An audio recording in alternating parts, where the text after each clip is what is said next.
And we are live. So Woo! exciting. Woohoo! All right, so welcome to the first session of GAFE with ThingLink. This is kind of weird that nobody can see me, but I guess we'll just get started. So I guess I'll start with the reason why I chose ThingLink. I like it because it allows for many different applications in the classroom. So it's something that I could create. I can choose an image, I can choose a video, more just I think it's more for screenshots, but you can put in different little hot points and you can ask questions. You can link to YouTube videos, you can link to other links, you can link to photos. So it gives more information than just the one photo that you're looking at, which I think is really neat.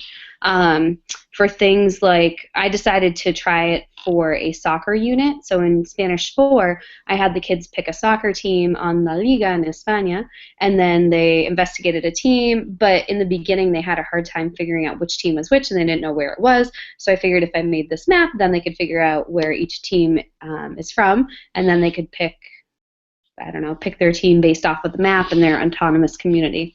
So that's where I got the idea from. So I guess I will start now with some questions. Now, What? I have a quick question. You don't re-demo it right now. No, no, I don't. Okay. So I mean, if you want me to, I could. I am sure we could figure it out. But no, I That's okay. won't re-demo it. No, you don't need to do that. I just was wondering. Okay. Yeah, so we'll start with the benefits. What are the benefits that you see of using this, and could you see yourselves using this? I I can. oh okay, Jack. Go ahead, Jackie. I'll go after you. Go.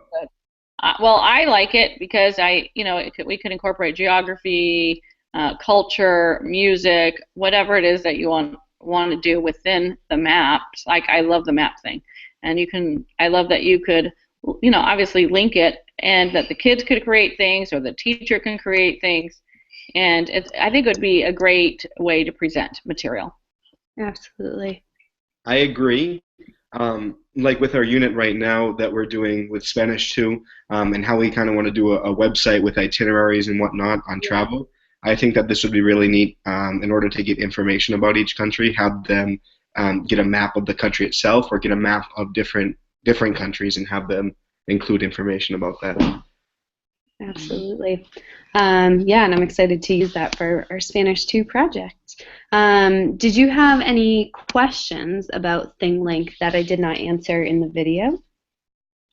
No, Julie just said that you could use it like with audio, and I had thought that you could use it with each Latin American country and all their regionalisms and how they speak differently. That'd be a great way to show the kids what regions speak which way. But I don't know how to do the audio thing. I like to export it or import it from somewhere else. That would be a lot of fun. Mhm. Hmm. That would be, yeah, that would be really neat, especially for like when I was doing the Spanish 4 unit on the different countries. Them listening to Gallego, they couldn't believe that it was technically Spanish, but that it was so different that there were different languages in Spain. So that would be really cool to insert the audio for that. I could see this being used for our Diplomáticos project that we did in pre-AP. Um, but beyond that, I think it could be used for an AP class with cultural comparisons. You can highlight two different Spanish-speaking countries and be able to compare them, or you can highlight your community in the United States or wherever compared with a Spanish-speaking one. That is awesome. Well, and then you could drill down. You can go, local, I know the saying local and global. You can go Mhm. right to your community and then to your city and then to your state and then boom, and we could become global scholars. And we could, which leads me right into my next question with how do you think this aligns with the 21st century framework? And I think you nailed it right there that it allows us to reach out to our community, or as small as our local community, and as far as our global world in which we live. So to open the children's eyes to different opportunities that are local. Sometimes I think that just because they don't have the financial funds to travel, that they can't experience a different culture than Groton. So something like ThingLink and showing them opportunities that are local in the community, in Lowell, in just surrounding areas would be really neat. And then also to open up their minds to, hey, there is a huge world out there, other places in the country that need help, or other places around the world that you can go visit and explore. So I do love that. Do you see any other benefits or any other ways in which it aligns with the 21st century framework? Well, yeah, well, the technology component, That's what you I was know, going to say too.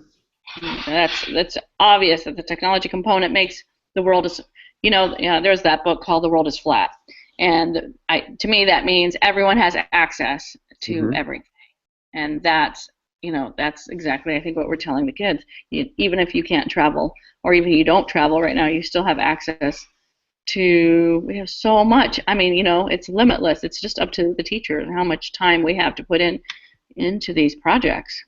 Exactly, and especially if you're connected to the internet and whatnot, you can access any of these assignments that you create, or you can create them using the internet. So you don't have to just watch or do someone else's. You can create your own and then make it very public to everybody. So Yeah. That is really neat how the students can work off one another. So they can present projects where they travel But around the world. Oh, sorry, go ahead. Right. I think Zach had said like he likes it for AP, and I like it for all levels. I think it could scaffold. hmm So, like third or fourth grade, what are the countries, and what are the capitals, and then what are the cities, and third or then fourth all the way grade up to the Spanish cultural one. comparison. Oh, I mean, that would be incredible if by the time they came to Spanish 2, they at least knew which countries are Spanish-speaking countries and where they were located, because as horrible as it is, they still don't know it, and they think that Brazil is a Spanish-speaking country. Um, yeah, so many Yeah, other. exactly. So, and it's just they just need a refresher. That's all, because I know they've taught this in third and fourth grade, but it's like, oh yeah, oh yeah. But then Yeah. go beyond that. Besides, this is the capital. What, a little more history background on each one at that level. I And like and then the that. question is, you could do Spanish or English. Go ahead. I Sorry. like that idea of building on it. So, like maybe with the Spanish one class, you could do the countries and where they're located and their capitals, and then and as you get higher up, they can do different things with it, like insert songs from that country, or insert video clips, or infographics, or things like that. So they can advance throughout this one task, And extend. like, Audra did that whole thing about the calendar, and that where you could insert like, maybe famous people's birthdays, whatever. But you could obviously do that if you're comparing artists, and I don't know. I'm just thinking of if you're comparing artists and their work and the timeline. It's just endless. I Hmm. love it. I like the thing. Absolutely. All right. Do you have any other questions in regards to ThingLink? Questions. I have a question. Um, I hope I can answer it. so if I'm, I don't know how far down I could drill. In other words, if I'm, let's say I'm in Massachusetts, could I keep drilling down to, the town of Groton on there? Is it just the map that I choose from the Oh, internet so going to be there, or what yeah, map? so you can use any image that you want. It doesn't have to be a map. So you could put, I think one of my examples was the beach. So you can have like any picture that you want, and then you can have little questions coming off of that. So I mean, starting at Spanish 1, you could show them a beautiful picture, have them guess which country it's in, and then they could go through and, sorry, I'm trying to read this. Calendar maps, ThingLink provide opportunity for differentiated learning. The content doesn't change, but the student choice can. All right, sorry. Trying to catch up on Audra's messages. I forgot where I was now. Oh You're yeah, so you talking don't about have to use just a map. You can find any Google picture or any picture and use that as backdrop. So if you want to do a town map of Groton, yes, you could go as small as that. You could combine, I've also seen other people's where they combine a bunch of different pictures into one. So one thing link that I saw, they had 12 different artists, and they had different questions based off of the artists, and like a little ThingLink hotspot to their most popular work. Oh, okay. Wow, Hmm. that's cool. Yeah. No, Um, yeah, yeah. I think the thing link too. Like we could start putting stuff like that into our curriculum, and then using the standards, the Massachusetts state standards that align right to it. yeah. Um, I think that's a component we need to work on. Mhm. The image I Oh, start with can be anything. I had a teacher do a traditional poster, take a picture of it, and then build the ThingLink on top of it. So yeah, any picture that you want as backdrop can be your backdrop.